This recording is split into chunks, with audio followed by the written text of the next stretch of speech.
നമ്മുടെ ദൈവം ഒരിക്കലും അനീതിക്ക് കൂട്ടു നിൽക്കുന്ന ദൈവമല്ല.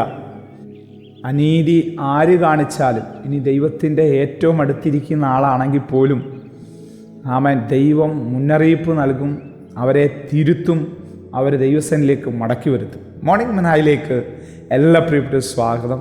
വ്യത്യസ്തമായൊരു വചനഭാഗമായി ഇന്ന് നമ്മൾ ചിന്തിക്കാനായിട്ട് പോകുന്നത് 2 ശമൂവേൽ 12-ാമത്തെ അധ്യായം 15-ാമത്തെ വാക്യം.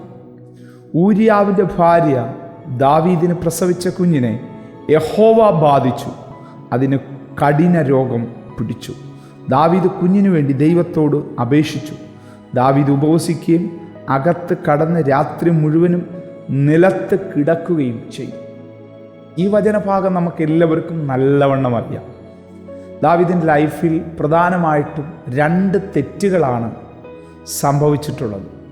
ഒന്ന്, ദൈവം പറയാതെ തൻ്റെ ജനത്തെ എണ്ണുവാനിടയായിത്തീർന്നു. അത് ദൈവത്തിൻ്റെ സന്നിധിയിൽ ഒരു വലിയ പാപമായിട്ട്, കാരണം ദൈവം നേരത്തെ പറഞ്ഞിട്ടുണ്ട്, കടൽക്കരയിലെ മണൽ പോലെ ആകാശത്തിലെ നക്ഷത്രങ്ങളെപ്പോലെ എൻ്റെ ജനത്തെ ഞാൻ എന്ത് ചെയ്യും? വർദ്ധിപ്പിക്കും. ദാവീദ് രാജാവായപ്പോൾ തന്നത് ചെയ്തു. അവിടെ പറയുന്നൊരു പദമുണ്ട്, സാത്താൻ ഉള്ളിൽ തോന്നിപ്പിച്ചു. ദാവീദ് ആരാ? ദൈവത്തിൻ്റെ ഹൃദയപ്രകാരമുള്ള മനുഷ്യനാണ്. പക്ഷേ ഇവിടെ സാത്താൻ്റെ തോന്നലുകളെ അവന് മനസ്സിലാക്കാൻ കഴിയാതെ പോയി. അതാണ് ദാവീദ് ചെയ്ത ഒന്നാമത്തെ തെറ്റെന്ന് പറയുന്നത്.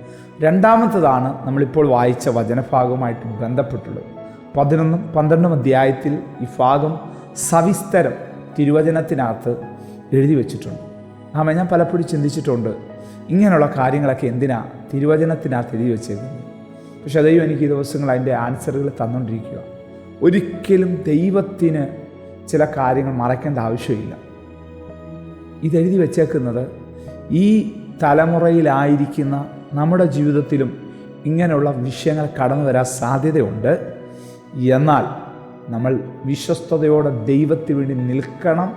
നിന്നില്ല എങ്കിൽ ദാവീദിനെ അടിച്ചതുപോലെ, ദാവീദിന് അവിടെ ദൈവത്തിൻ്റെ ന്യായവിധി അയച്ചതുപോലെ നമുക്കും ദൈവത്തിൻ്റെ ന്യായവിധി വരാൻ സാധ്യതയുണ്ടെന്നുള്ളൊരു കാര്യമാണ്. ഈ ഭാഗം നോക്കിയേ, ഊരിയാവ്, ഗിത്യനായ ഊരിയാവ്, സ്തോത്രം. ആ മനുഷ്യൻ്റെ ആ നല്ല ചില സ്വഭാവങ്ങൾ 11-ാം അധ്യായത്തിൽ കാണാൻ പറ്റും. ദാവീദ് പാപം ചെയ്തില്ലേ? ആ പാപം ചെയ്തിട്ട് ഈ മനുഷ്യൻ്റെ തലയെ കെട്ടിവെക്കാനായിട്ട് യുദ്ധമുഖത്ത് നിന്ന ഈ ഊരിയാവിനെ ആളയച്ച് വിളിപ്പിക്കുക. ആളയച്ച് വിളിപ്പിച്ച് കൊട്ടാരത്തിൽ വന്നപ്പോൾ അവനെ വയർ നിറച്ച് വീഞ്ഞ് കുടിപ്പിച്ച് അവനെ ലഹരി പിടിപ്പിച്ചിട്ട് പറയാം, നിൻ്റെ വീട്ടിലോട്ട് പോയിക്കോ, നിൻ്റെ വീട്ടിലോട്ട് പോയിക്കോ. പക്ഷെ ഇവൻ സമർപ്പിക്കപ്പെട്ടവനായിരുന്നു. ഇവൻ അവൻ്റെ ജഡം ചത്തതാ. അവൻ പറയുക, എൻ്റെ രാജാവും ഭൃത്യന്മാരും എൻ്റെ സഹപ്രവർത്തകരും ഒക്കെ യുദ്ധമുഖത്ത് നിൽക്കുമ്പോൾ ഞാനെങ്ങനെ എൻ്റെ വീട്ടിലോട്ട് പോയി സന്തോഷം അനുഭവിക്കുന്നത്, സുഖം കണ്ടെത്തുന്നത്? കണ്ടോ, നമ്മളാണെങ്കിലോ കിട്ടുന്നൊരു ചാൻസ് അന്നേരെ, പ്രിയ ദൈവപൈതലേ, ഞാൻ നിങ്ങളും ഒരു യുദ്ധമുഖത്താണെന്നുള്ള കാര്യം മറക്കരുത് കേട്ടോ. ഞാൻ നിങ്ങളും ഒരു യുദ്ധമുഖത്താണ്. പൈശാചിക ശക്തികളോട് പടവെട്ടുന്ന ഒരു യുദ്ധമുഖത്താണ്. ഇവിടെ ഊരിയാവ് 1 ദിവസമല്ല 2 ദിവസമല്ല, അടുപ്പിച്ച് 2-3 ദിവസങ്ങൾ അങ്ങനെ ദാവീദ് ചെയ്തെങ്കിലും അവൻ അവൻ്റെ വീട്ടിൽ പോകാൻ കൂട്ടാക്കിയില്ല. ഭാര്യയെ കാണാൻ, പിന്നെ പ്രിയപ്പെട്ടവരെ കാണാൻ അവൻ കൂട്ടാക്കിയില്ല. അവസാനം ഈ ഊരിയാവിനെ കൊല്ലാനായിട്ട്, ചതിയിലൂടെ കൊല്ലാനായിട്ട് ദാവീദ് ഒരു എഴുത്തെഴുതുക. അപ്പോൾ അത് നിങ്ങൾ വായിക്കണം കേട്ടോ, കണ്ണ് നിറഞ്ഞു പോകും. ഈ എഴുത്ത് ആരുടെ കയ്യിലാണ് കൊടുത്തു വിടുന്നതെന്നറിയോ? ഈ ഊരിയാവിൻ്റെ കയ്യിലാണ് കൊടുത്തു വിടുന്നത്. ഈ എഴുത്ത് കൊടുത്തു വിട്ടിട്ട് അതിനകത്ത് എഴുതിയേക്കുക, ഈ എഴുത്ത് കൊണ്ടുവരുന്ന ഊരിയാവിനെ കഠിനമായിരിക്കുന്നിടത്ത് നിർത്തണം. ആ എഴുത്ത് അവൻ പൊട്ടിച്ച് നോക്കിയോ? അവൻ്റെ വിശ്വസ്തത കണ്ടോ?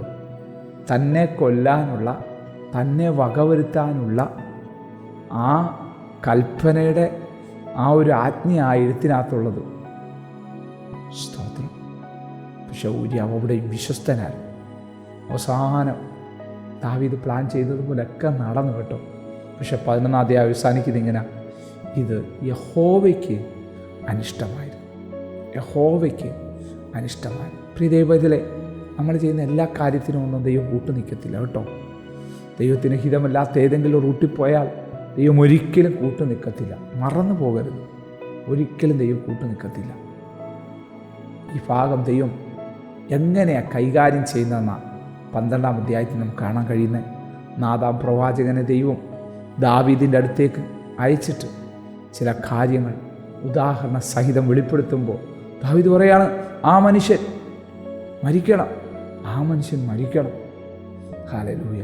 അപ്പോൾ നാഥാൻ ദാവീദിനോട് പറയുക, ആ മനുഷ്യൻ നീ തന്നെ, ആ മനുഷ്യൻ നീ തന്നെ.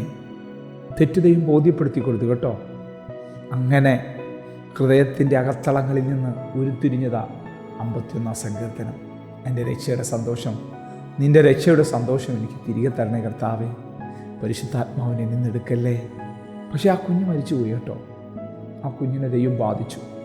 ആ കുഞ്ഞ് മരിക്കുവാനിടയായിത്തീർന്നു.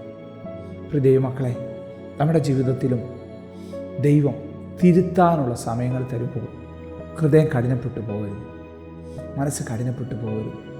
ദൈവം വിശ്വസ്തനാണ്, ദൈവം വിശ്വസ്തനാണ്. ഒരിക്കലും ദൈവത്തിൻ്റെ വാക്കുകൾക്ക് മാറ്റമില്ല. പക്ഷേ നമ്മൾ തിരുത്തിയില്ല എങ്കിൽ നഷ്ടങ്ങൾ, കഷ്ടങ്ങൾ നമ്മുടെ ജീവിതത്തിൽ കടന്നു വരാൻ സാധ്യതയുണ്ട്. ഈ ഭാഗം നമുക്കറിയാം. അടുത്ത അധ്യായത്തിലൊക്കെ, അടുത്ത ഭാഗങ്ങളൊക്കെ ദൈവം നമ്മുടെ ചില ന്യായവിധികൾ ദാവീദിന് മുമ്പിൽ വെക്കുന്ന നമുക്ക് കാണാനായിട്ട് കഴിയും. അവൻ്റെ ജീവിതത്തിൽ സംഭവിക്കാൻ പോകുന്ന ചില മുന്നറിയിപ്പുകൾ അതുപോലെ നടന്നു കേട്ടോ, അതുപോലെ നടന്നു. ജീസസ്, ഇന്ന് രാവിലെ കാലം ഈ ദൂതിന് മുമ്പിൽ ഒന്ന് നമ്മളെ തന്നെ സമർപ്പിക്കാം.